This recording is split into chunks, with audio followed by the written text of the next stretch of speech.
Hai, ketemu lagi di channel YouTube Belajar Bonsai bersama saya Isna ini. Kali ini saya kembali ke tempatnya Pak Joko Winarso. Ini udah sejak pandemi saya belum pernah ke sini ya. Saya udah lama sekali. Kebetulan ada acara di Sukoharjo, saya mampir ke tempat beliau. Nah, nanti rencananya hari ini kita ngobrol-ngobrol sama Pak Joko. Kita tahu beliau pedagang, pebisnis bonsai. Nanti kita tanya-tanya beliau tentang bisnis bonsai selama masa pandemi.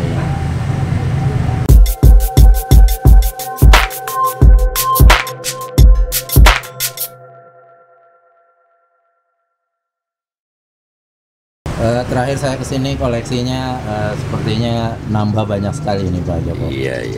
Jadi memang nambah terus ini. Oh iya, pada dasarnya saya tuh suka dinamis, Ya. suka pergerakan. Jadi yang penting gerak terus. Ya. Jadi apa itu saya dalam berbisnis bonsai itu, yang penting ada pergerakannya. Jadi kadang-kadang uang itu yang penting iso seneng iso muter. Ya. Jadi kadang-kadang untungnya untuk seneng-seneng cari bonsai ke Puncak, cari bonsai ke Jakarta, ke Bogor, ke Jember, Bondowoso, Situbondo, sampai Sumenep dan sebagainya kan iso kita itu jalan-jalan. Oke. Nah, itu ada pergerakan dinamis terus. Pedagang yang lain juga seneng, saya juga seneng. Dan pedagang itu kalau barangnya tidak ada yang baru, sepi mas. Sepi ya? Masalahnya orang-orang kolektor tanya, kalau ngebahas sama saya Pak Joko punya barang baru apa gitu. Kalau enggak punya barang baru, wes itu udah. Sebabnya orang itu sekali melihat tidak tertarik, ya sudah tidak tertarik. Nanti istilahnya kita melihat itu orang itu kesan pertama. Ya. Kalau kesan pertama begitu tergoda, selanjutnya terserah Anda, mosok terserah saya. Lah nek ndak ada barang baru ya tanya, nek ada barang baru teman-teman semangat untuk datang. Masalah transaksi belakang neng dikabari ada barang baru bagus, semangat gitu. Berarti ada yang terjual langsung diisi gitu Pak? Iya. Ya sebabnya begini mas. Bonsai itu bukan barang instan, barang buatnya itu lama. Ya.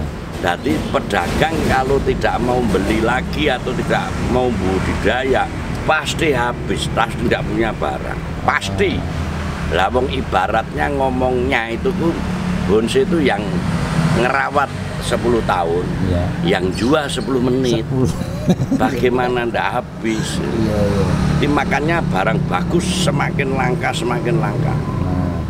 Nah ini udah hampir mau 2 tahun ini. Iya. Pandemi ini, Pak Joko melihatnya gimana untuk bisnis bonsai ini? Ya, karena bonsai itu memang barang hobi, barang kesenangan, barang kesenangan itu. Itu waktu pandemi itu katakanlah setengah tahun dari pandemi itu transaksi bonsai luar biasa. Oh, ada kenaikan berarti? Bukan hanya sekedar ada kenaikan, signifikan sekali.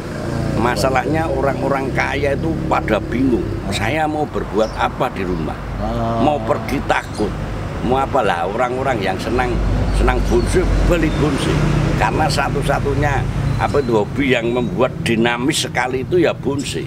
Malah justru masa pandemi itu orang kaya-kaya itu cari bonsai dan yang kelas. Nah terus ya karena pandemi itu orang pada bingung, pekerjaan pada diliburkan, pada putus kerja dan sebagainya. Akhirnya orang-orang yang hanya tertarik gitu aja akhirnya jadi pembulang, pendangkel, pemburu di hutan-hutan, kebun-kebun ini. Makanya sampai di alam tuh ya kasihan serut sak garan-garan sapu do dicabuti, do dibeluri, dongga ndak ada bentuknya gitu. Wah itu sak Indonesia Raya pendangkel di alam-alam tuh mayoritas gur serut gitu. Wah ya itu maka serut jadi overload. Tapi jangan takut, bonsai tetap apapun jenisnya asalkan bagus ya mahal. Kemudian di masa pandemi ini bonsai-bonsai yang kelas-kelas bonsai yang bagus-bagus ngandang di tempatnya kolektor-kolektor. Dan harganya mahal. Ya, harganya mahal dan sekarang pameran-pameran gila-gilaan. Bahkan sekarang itu ada yang ada yang pameran yang baru ada itu yang wah udah yang promosikan malah itu ada yang apa Opera Van Java itu, waduh di pameran bonsai di sini. Terus ada Jawa Timur terima kasih atau apa itu dengan hadiah. Wah, gini. Hadiahnya rumah juga ya. Wah, hadiah rumah pada sejarah bonsai belum pernah terjadi di Bandung. Pameran hadiah mobil akhirnya kena tuan rumah, menjadi perdebatan yang tidak selesai. Sekarang ini mulai wah mosok bonsai tidak ada hadiahnya, bahkan piala pun tidak ada dan sebagainya itu. Berarti Pak Joko ngelihat yang dari pameran itu juga pesertanya memang terlihat banyak sekali setiap kali. Banyak sekali. Setiap pameran di masa pandemi itu walaupun dicegak-cegak sama pemerintah karena ini sembunyi-sembunyi. Tapi prakteknya itu kuotanya itu overload. Panitia itu menyediakan katakanlah tempat untuk pameran 400 pohon, yang datang 700 pohon. Datang dia itu cukup 700 pohon, yang datang 1000, kemarin itu 1001 di mana Temanggung atau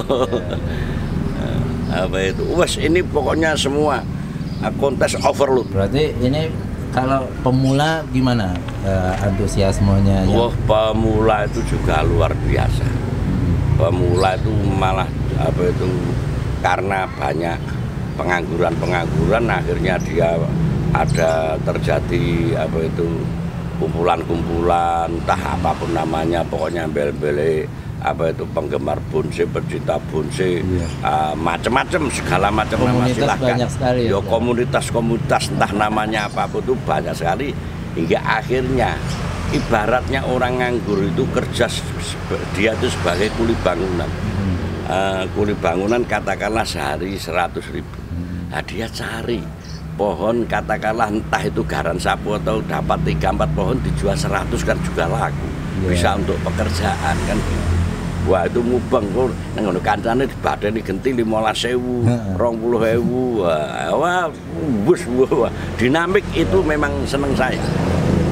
Untuk yang bonsai Pak Joko ini di Natural Bonsai ini targetnya sebenarnya ke level mana Pak? Kolektor atau pemula juga atau semuanya gimana?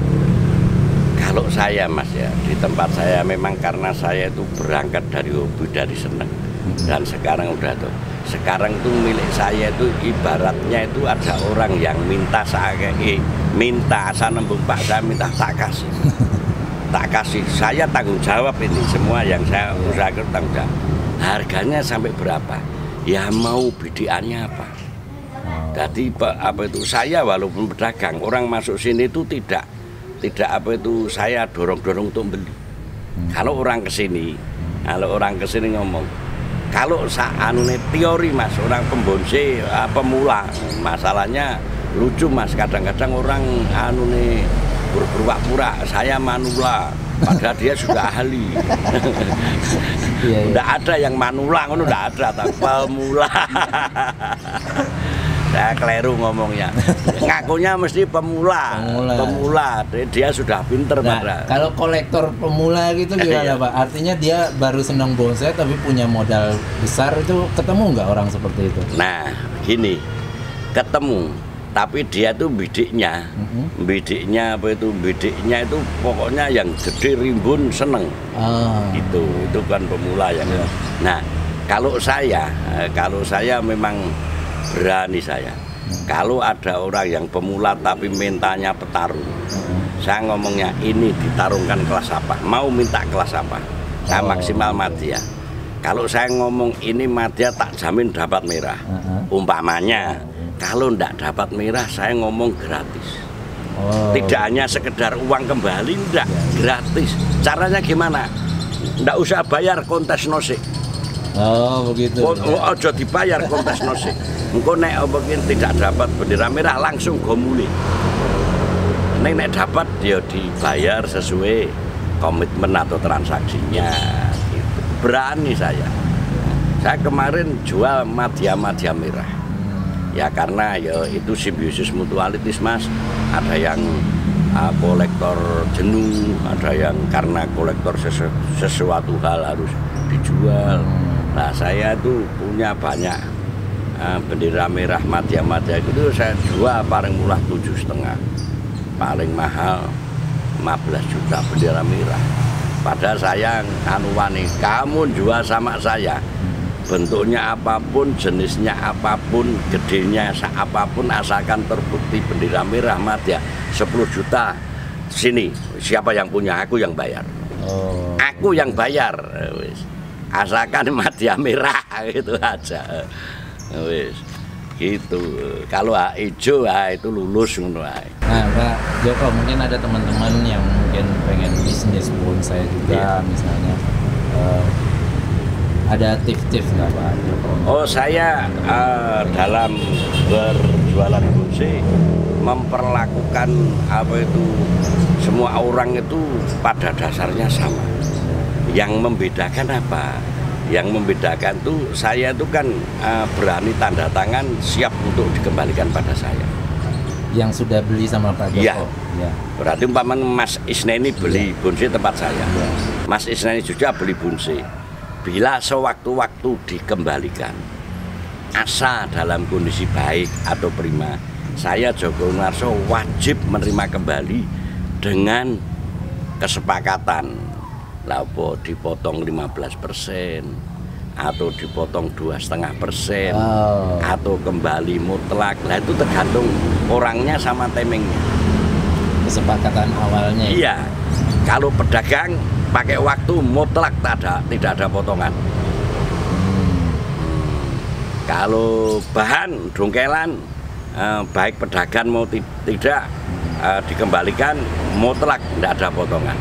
Kalau balang jadi maksimal dikembalikan 15% potongannya. Profesional Mas, mosok nek dodol aku nggo tenaga, nganggo tukang dan sebagainya ra dikek badan ya mesake. Itu harus demikian. Nah, itu makanya saya tetap silih berganti terus. Saya banyak bonsai saya panjenengan tahu sendiri ribuan. Saya ada 4 tempat. Mas Isneni baru 3 yang tahu. Yang satu ya, belum. Kayaknya yang satu belum. Ya.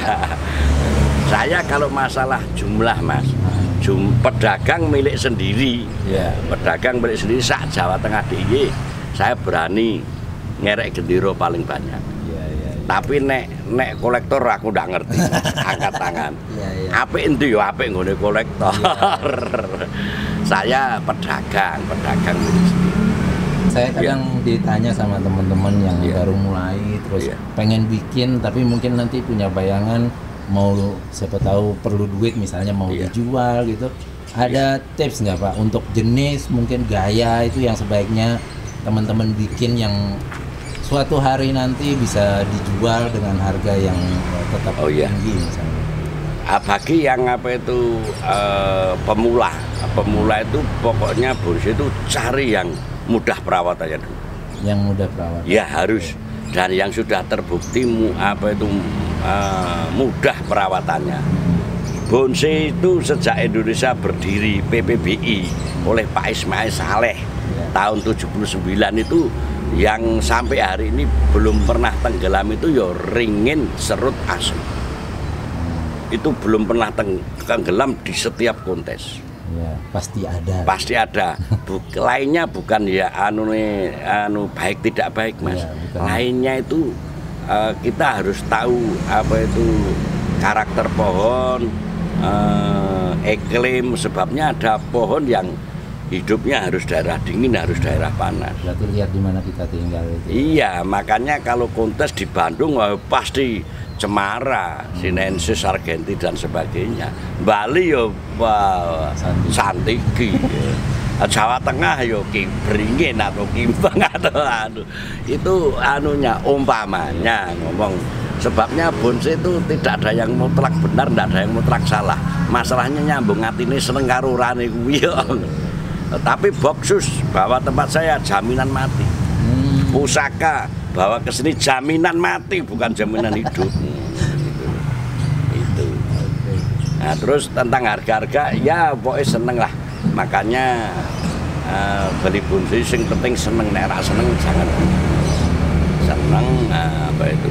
Dan untuk membidik orang itu betul-betul demenyaran, maksudnya demenyaran itu dia ikut-ikutan apa seneng tenan. Itu uji cobanya itu 3 tahun. Kalau orang seneng bonsai sudah tahan ngerawat nyirami 3 tahun, lolos dia hobinya. Oh begitu. Iya, itu saya gitu ya pakai pengalaman Mas. Contoh hobi-hobi yang lain itu tak titen itu nggak kuat 2 tahun aja udah hancur. Paling lama itu adenium itu kuat 3 tahunan. Anthurium itu nggak ada 1 tahun. Gelombang cinta itu dulu ajur itu gelombang cinta. Oh sekarang yang langgeng tinggal gelombang asmara. Iya. Terus itu lohan kuatnya berapa? Terus terakhir ake. Setiap RT ada orang yang bisa buat ake itu. Oh itulah nek bonsai nggak bisa Mas. Wis belajar bonsai. Saya sering uji coba. Orang belajar ke sini di tempat saya itu kan untuk skripsi, untuk karya tulis, untuk PKL, sarjana perbankan itu orang yang betul-betul iso bonsai itu harus nangani bonsai minimal 1 tahun. Tadi nek sekolah di tempat saya, walaupun istilahnya saya sekolah tapi hanya orang belajar. Itu umpamanya saya suruh buat kurikulum umpamanya. Kenapa harus 1 tahun? Itu kan ilmu banyak praktek. Ambu putih suket katakanlah 1 bulan, nyirami 1 bulan, motongi 1 bulan, runing 1 bulan, nyopot kawat 1 bulan, nyarup serintil kotoran pupuk 1 bulan, terus ngawati 1 bulan, bedol 1 bulan, nandur 1 bulan, paham maksudnya? Lah kalau 1 tahun sudah lengkap pengetahuannya. Nanti sudah pola dasar punya, pengembangannya tiap hari. Ngawati itu nek ra dilatih terus ya ora halus Mas, teng celontrang. Kalau ra iso, tak jamin kowe pinter bonsai ning ora tau ngawati ndak iso halus. Gitu. Oke, Pak Joko, misalnya ada teman-teman yang nonton channel YouTube Belajar Bonsai tertarik untuk main, mungkin mau beli juga misalnya. Alamat lengkapnya di sini di mana? Oh iya. Teman-teman sahabat bonsai yang berjaya, saya seorang yang hobi bonsai. Dari teman-teman yang mau belajar di tempat saya persilahkan, saya ajari. Mau beli saya persilahkan, mau belajar saya persilahkan, mau bulan-bulan saya persilahkan. Terus pokoknya kita tujuannya cari teman, bukan apa itu cari teman yang baik, ngobrol, sharing dan sebagainya. Kemudian kalau yang mau hubungi WA saya ini, WA saya nomornya 0812 2665 0033. Alamatnya saya itu Kartasura. Kartasura, tepatnya Sadakan Lor RT 1 RW 3 Gumpang Kartasura. Ancer-ancernya mana bagi yang jauh-jauh? Dekat Kopassus, dekat bandara, dekat apa itu stasiun balapan, dekat UMS, Universitas Muhammadiyah Surakarta. Nah, kalau udah ke itu nanti saya jemput dah. Di Google Maps saya ketemu juga bonsai natural. Iya. Ada juga di Google. Iya. Oke, terima kasih banyak Pak Joko udah sharing-sharing. Terima kasih. Semoga bermanfaat buat teman-teman semua. Ya, semuanya tetap sehat, semangat, bagas waras, sehat walafiat. Banyak rezeki, panjang usianya, sampai jumpa.